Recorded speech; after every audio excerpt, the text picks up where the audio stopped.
போன எபிசோட்ல பார்த்த மாதிரி அனாமிகா தன்னோட முட்டாள் முனியாண்டி புருஷன அவன் வழியிலேயே போய் திருத்த முடிவு பண்ணா.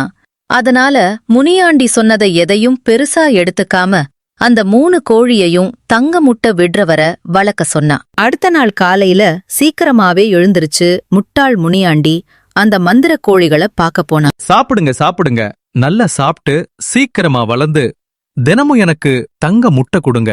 அப்போதான் நான் சீக்கிரமா பணக்காரனா மாற முடியும் அப்படின்னு சொல்லிட்டு முட்டாள் முனியாண்டி தினமும் அந்த கோழிகளுக்கு சோறு போட்டான். அந்த கோழிகளும் நல்லா வளர்ந்து கொழு கொழுன்னு ஆச்சு. அப்போ ஒரு நாள் முட்டாள் முனியாண்டியும் அவனோட பொண்டாட்டி அனாமிகாவும் தூங்கிட்டு இருக்கும்போது சேவல் கூவுற சத்தம் கேட்டுச்சு. என்ன இது, சேவல் கூவுற சத்தம் கேட்குது? நம்ம வீட்ல வெறும் 3 பொட்டக்கோழி தானே இருக்கு, அப்புறம் எப்படி சேவல் சத்தம் கேக்குது அப்படின்னு அனாமிகா மனசுல நினைச்சிட்டு தன்னோட புருஷனை எழுப்பினா. என்னங்க, எழுந்திரீங்க, நம்ம வீட்ல சேவல் சத்தம் கேக்குது.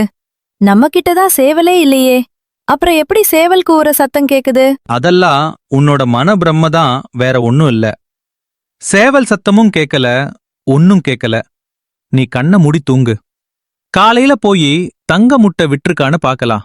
இப்ப வந்து தூங்கு. அப்போ திடீர்னு மறுபடியும் சேவல் கூவுற சத்தம் கேக்குது.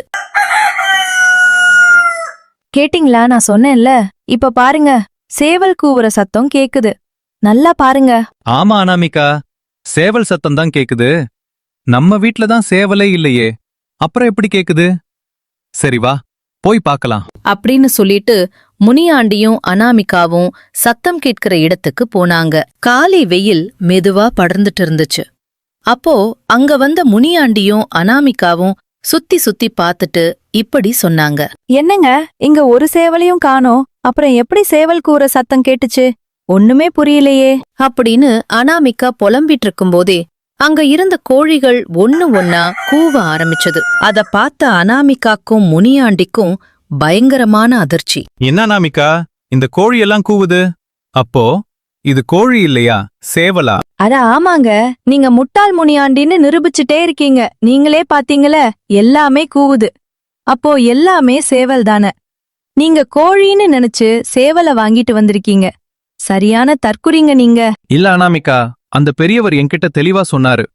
இது தங்க முட்டை போடுற கோழி, நல்லா தீனி போட்டு வளர்த்தா தினமும் ஒரு தங்க முட்டை விடும்.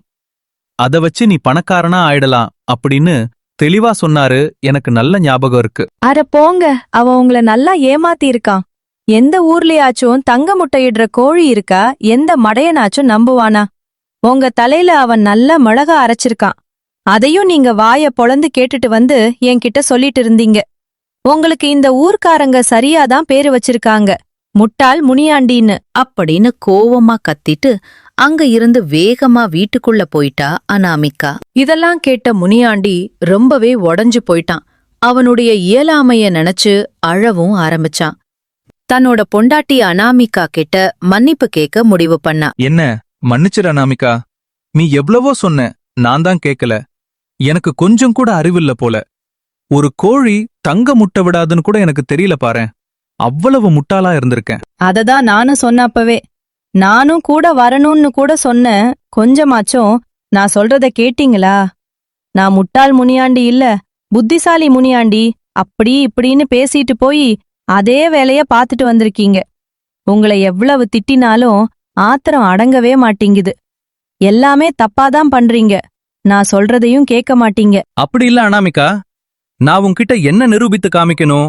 நான் முட்டாள் முனியாண்டி இல்லன்னு. அதனாலதான் இது எல்லாம் பண்ண. ஆனா எல்லாமே தப்பா முடிஞ்சிருச்சு. நீ சொல்ற மாதிரி உன்னையும் கூட கூட்டிட்டு போயிருக்கணும். அப்போ இந்த தப்பு நடந்திருக்காது. அந்த கழுதையும் கொடுத்துட்டு கோழி வாங்கியிருக்க மாட்டேன். அது கழுதையே இல்ல, அது ஆடுதான். அது கூட தெரியாம வழியில எவனோ கழுதைன்னு சொன்னான்னு அப்படியே நம்பியிருக்கீங்க. கொஞ்சமாச்சும் யோசிக்க மாட்டீங்களா? அப்போ அது கழுத இல்லையா? எல்லாரும் சொன்னாங்கன்னு நானும் நம்பிட்டேன். சரி விடுங்க, இதுக்கப்புறம் இந்த மாதிரி ஏமாலியா இருக்காதீங்க. இந்த ஊர்ல இருக்கிற எல்லாரும் உங்களை ஏமாத்த பாக்குறாங்க. அதனால வெளியூர்காரன் யார்கிட்டயாச்சும் இந்த கோழிய கொடுத்துட்டு காசு வாங்கிட்டு வாங்க. சரி அனாமிகா, நீ சொல்ற மாதிரியே இந்த கோழிய கொடுத்துட்டு காசு வாங்கிட்டு வரேன். நான் போயிட்டு வரேன். அப்படின்னு சொல்லிட்டு முட்டாள் முனியாண்டி எல்லா கோழியையும் எடுத்துக்கிட்டு சந்தைக்கு கிளம்பினான். இந்த பக்கம் சந்தையில முனியாண்டிய ஏமாத்தின பெரியவரும் அவரோட நண்பரும் இப்படி பேசிக்கிட்டாங்க. என்னப்பா இன்னைக்கு வியாபாரமே இல்ல. எவனாச்சும் ஏமாத்தி காசு பார்க்கலாம்னு பார்த்தா எவனுமே சிக்க மாட்றான். உனக்கு யாராச்சும் சிக்கனாங்களா? அட ஏம்பா, நீ வேற இன்னைக்கு எவனும் மாட்ட மாட்டான். பாப்போம், எவனாச்சும் வருவா. வந்தா நல்லாதான் இருக்கும். கை வேற நமங்குது. காசு பார்க்காம வீட்டுக்கு போக கூடாதுப்பா. அப்போ அங்க மெதுவா நடந்து வந்த முனியாண்டிய பார்த்தாரு அந்த பெரியவர். டேய், அங்க பாரு முட்டாள் முனியாண்டி. கொஞ்ச நாளைக்கு முன்னாடி என்கிட்ட ஏமாந்துட்டு போனவன் திரும்பி வரான். அவனை நீ ஏமாத்தி காசு பாத்துக்கோ. ஊர்க்காரன்தான், சரியா? சரிப்பா, நான் பாத்துக்கறேன், நீ போ. உன்னை பார்த்தா அவன் நம்ப 2 பெருங்கூட்டாளின்னு கண்டுபிடிச்சிருவான். அப்படின்னு சொன்ன உடனே அந்த பெரியவர் அங்கிருந்து போயிட்டார். அப்போ அங்க மெதுவா வந்த முனியாண்டி இப்படி சொன்னான். ஐயா, இந்த கோழி சந்தை எங்க இருக்குன்னு தெரியுமா? என் கோழி எல்லாத்தையும் விக்கணும். தம்பி, நேரா போய் வலது பக்கம் திரும்புன இருக்குப்பா. ஆமா, நீயே பார்க்க ரொம்ப சோகமா இருக்க. என்னாச்சு தம்பி? அப்படின்னு கேட்ட உடனே முனியாண்டி நடந்த எல்லா விஷயத்தையும் அந்த பெரியவர்கிட்ட சொன்னா. இது எல்லாத்தையும் எதுவுமே தெரியாத மாதிரி கேட்டாரு அந்த பெரியவர். நல்ல வேலை தம்பி, உன்னை பார்த்தேன். இல்லனா என்னையும் இப்படி யாராச்சும் ஏமாத்திருப்பாங்க. நான் வேற வெளியூர்காரன். என்கிட்ட தங்க முட்டை இருக்கு. அதை விற்கத்தான் இங்க வந்த. என்னது, தங்க முட்டையா? நிஜமாயா சொல்றீங்க? அதெல்லாம் உண்மைதானா? ஆமா தம்பி, என்கிட்ட தங்க முட்டை இருக்கு. அதிலிருந்து வர்ற கோழிதான் தங்க முட்டையிடும். இதை கேட்ட முட்டாள் முனியாண்டிக்கு எப்படியாச்சும் அந்த தங்க முட்டைய வாங்க ஆசைப்பட்டான். ஐயா, நானே அந்த தங்க முட்டைய வாங்கிக்கிறேன். அதுக்கு பதிலா இந்த 3 கோழிய வச்சுக்கோங்க. எனக்கு தங்க முட்டை வேணும். நான் பணக்காரனா மாறணும். கெஞ்சி கேக்குறேன், கொடுக்கறீங்களா? சரி தம்பி, உன்னை பார்த்தா பாவமா தான் இருக்கு. சரி, நீ தங்க முட்டையை எடுத்துக்கோப்பா, நல்லா இரு.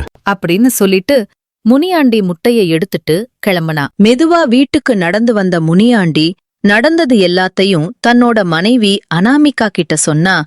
அத கேட்ட அனாமிகா முனியாண்டிய பார்த்து இப்படி சொன்னா. என்னங்க சொல்றீங்க? உண்மையாவா? எங்க அந்த முட்டைய என்கிட்ட கொடுங்க, நான் பார்த்து சொல்றேன். முட்டைய வாங்கி கூர்மையா பார்த்தா அனாமிகா. என்னங்க, உங்களை நல்லா ஏமாத்திருக்காங்க. இது தங்க முட்டை இல்ல, தங்க சாயம் பூசின முட்டை. இங்க பாருங்க. அப்படின்னு சொல்லி அந்த முட்டையில இருக்கிற சாயத்தை தொடச்சா அனாமிகா. இத பார்த்த எல்லாருக்கும் பயங்கரமான அதிர்ச்சி. ஆடு போய் கோழி வந்துச்சு, டும் டும் டும் டும்.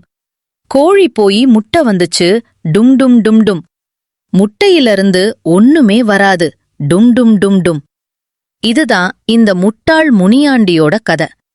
மத்தவங்க எவ்வளவுதான் அறிவுரை செஞ்சாலும் ஒருத்த முட்டாளா இருந்தா அவனால அதை ஏத்துக்கவே முடியாது. அதனாலதான் பெரியவங்க சொன்னாங்க, முட்டாளா திருத்த போனா நீயும் முட்டாளா மாறிடுவன்னு. இந்த வீடியோ பிடித்திருந்தா மறக்காம லைக் போட்டு சப்ஸ்கிரைப் பண்ணி வச்சுக்கோங்க. நன்றி.